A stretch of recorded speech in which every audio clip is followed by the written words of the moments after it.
Hello everyone, welcome to the preview show delivered by FedEx. I'm your host Alan Cavanna, and with me again from NBC Sports and TNT, which is coming back this week in NASCAR, Marty Snider. Yeah, you're excited. Excited for our 6 weeks of coverage on TNT, and Pocono, always a fun race. And I think honestly it's going to be a crazier race than normal.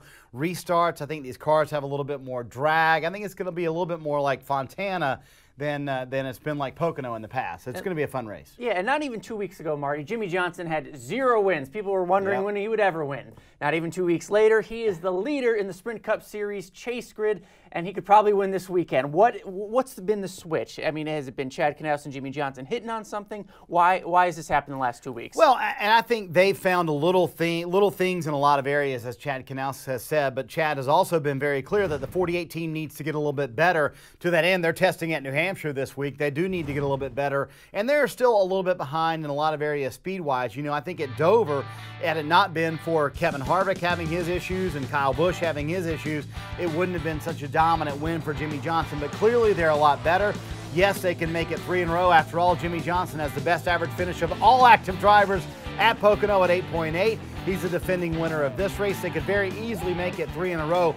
But I think just overall, Hendrick Motorsports is catching up a little bit. We're seeing a group of cars, Alan, really catching up to really what's been Kevin Harvick as the fastest guy. You're seeing Gibbs get better. You're seeing Hendrick Motorsports get better. So I think a lot of people are really catching Harvick as the best guy in the sport right now. And that leads us to this week's social poll. Jimmie Johnson has 2 wins as of now, and a lot of momentum, of course, going on right now. But how many wins will he have when we come to the end of the 2014 season? 3 or 4? 5 or 6, or could he win more than 6 races? We want to hear from you. You can vote at NASCAR.com/social. Roush Fenway drivers Carl Edwards and Greg Biffle have a history of success at Pocono. Good for RFR right now because both of those drivers are free agents heading into 2015, and a lot of the talk right now is not what they're doing on track, it's where they're going to be next year. And Marty, that's not necessarily with Roush Fenway Racing. So these 2 cars are still in the championship hunt. Right. When they're still trying to win races in a championship, when does all this talk become a distraction? Well, I think for Carl Edwards and his team, it's really not much of a distraction because I think they kind of know that Carl's gone. Carl's probably going to move on somewhere else next year, and they're probably not going to be able to keep him at Roush Fenway Racing.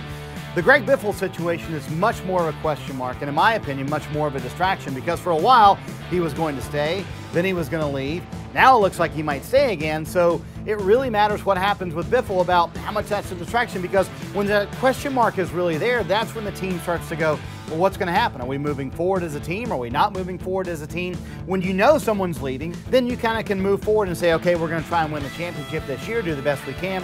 But when you don't know what's happening, that's really when it becomes an issue. So in my opinion, the Biffle situation, much more of a distraction than the Carl Edwards situation because they really don't know what he's going to do in 2015 yet. So what you're saying is you may not pick Greg Biffle to win this week. I probably won't pick Biffle to win, even though he's pretty good at Pocono. Absolutely. You know? But who are you picking? Let's pick some winners. I'm going to go with Denny Hamlin, and I'm going to go with Hamlin because more of the fact that I think Gibbs is really catching up to the 4 team and Kevin Harvick. Denny Hamlin is pretty good at Pocono, even though he hasn't been good the last few years at Pocono. Even though they've been playing catch up a little bit at this racetrack, he still knows how to get around this racetrack. Gibbs is catching up. I think the race is going to be interesting, Alan, because they have now taken out the curb in turn 2 in the tunnel turn. There's now this big apron there, and I talked to Jamie McMurray who tested there. He's not sure people are going to use it during the race, but then again, when we were at Phoenix and they first put in that big apron at Phoenix, we thought no one was going to use it. Now everybody used it, so I think the race is going to be interesting to see how it plays out, but I think Denny Hamlin's going to be tough to beat. I'm sticking with the 4 team. They've been the best team all year, and they can't have bad luck every week, can they?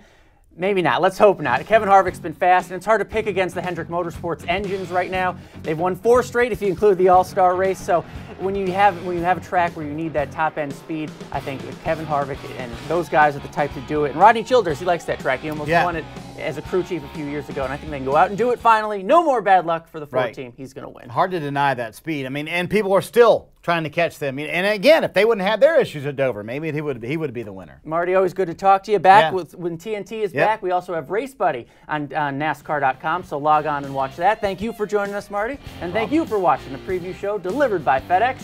Have a great weekend, everybody.